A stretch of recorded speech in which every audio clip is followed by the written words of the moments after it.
Hello students, मैं हूं आपकी टीएमएम तान्या मैथ्स मैडम। आज हम पढ़ेंगे कुछ polynomials, linear polynomials, quadratic polynomials, cubic polynomials. हमने प्रीवियस क्लास में पढ़े पॉलिनोमियल्स क्या होते हैं, उनके हम डिग्री कैसे फाइंड आउट कर सकते हैं, कोफिशिएंट कैसे फाइंड आउट कर सकते हैं, टर्म्स क्या होते हैं।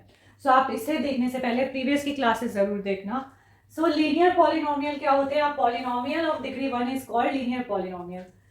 3x 4x + 5, इसकी हाईएस्ट पावर क्या है वेरिएबल की? 1। सो जिसकी डिग्री 1 होगी वो होंगे लीनियर पॉलिनोमियल। दैट मींस जिसका हाईएस्ट पावर ऑफ वेरिएबल 1 होगा वो होगा लीनियर पॉलिनोमियल।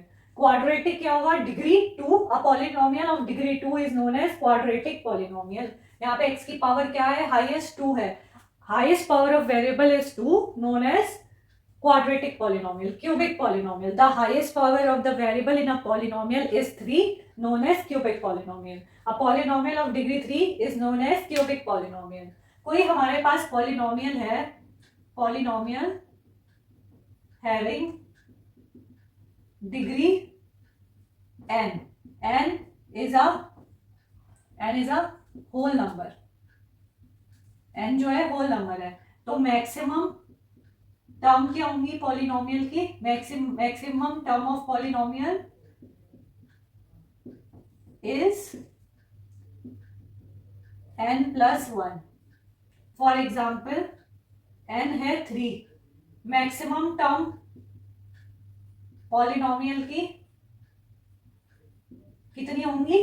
3 + 1 4। तो पॉलिनोमियल हैव फाइनाइट टर्म। अब n इज 3 डिग्री का कोई पॉलिनोमियल लिखो। 3x³ + 2x² + x + 1 1 2 3 4, ये मैक्सिमम टर्म है 4। इसके अलावा आप ये भी लिख सकते हो 3x³ + 2x x³ + 1 x³। ये सारे भी क्या है? आपके लीनियर पॉलिनोमियल है। सॉरी, ये सारे भी क्या है? आपके क्यूबिक पॉलिनोमियल है ऑफ डिग्री 3। इसमें लेकिन मैक्सिमम टर्म कितनी हो गई? 4। अगर किसी का जो डिग्री है वो n है, मैक्सिमम टर्म कितनी होगी? n+1। इसको रब कर देते हैं। सो इससे पता चलता है, इसको यहां लिख देते हैं, n polynomial of degree n, maximum term n+1। So ये हो गया, ये फॉर्मूला हो गया, formula of polynomial in one variable of degree n can be written as an x⁴n plus an-1 xn-1 a1 x1 plus a0 x plus a0। तो x की highest power, फिर power जो है कम होती जाएंगी। Where n is whole number and an is not equals to 0।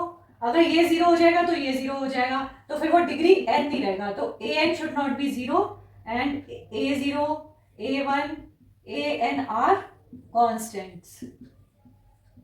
अगर a0 a1 a2 an ये सारे अगर 0 कर दूं मैं, ये सारे 0 हो गए, तो 0 को x से मल्टीप्लाई करोगे 0 आएगा, इसको 0 से करोगे 0 होएगा, तो ये क्या हो जाएगा?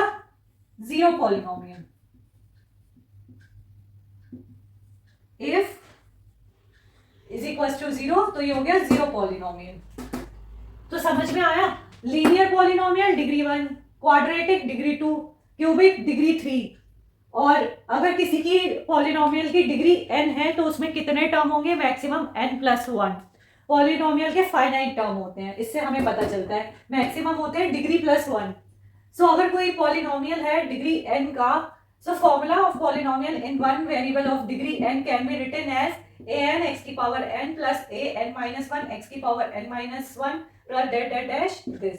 n is a whole number and an is not equal to 0, where a0 is equals to a0 a1 a2 an are constant. If the constant are 0, then the polynomial is a 0 polynomial. So polynomial का introduction यहीं पे finish होता है। अब हम इससे related exercise करेंगे। सो आज के लिए इतना ही, मिलेंगे अपने नेक्स्ट क्लास में।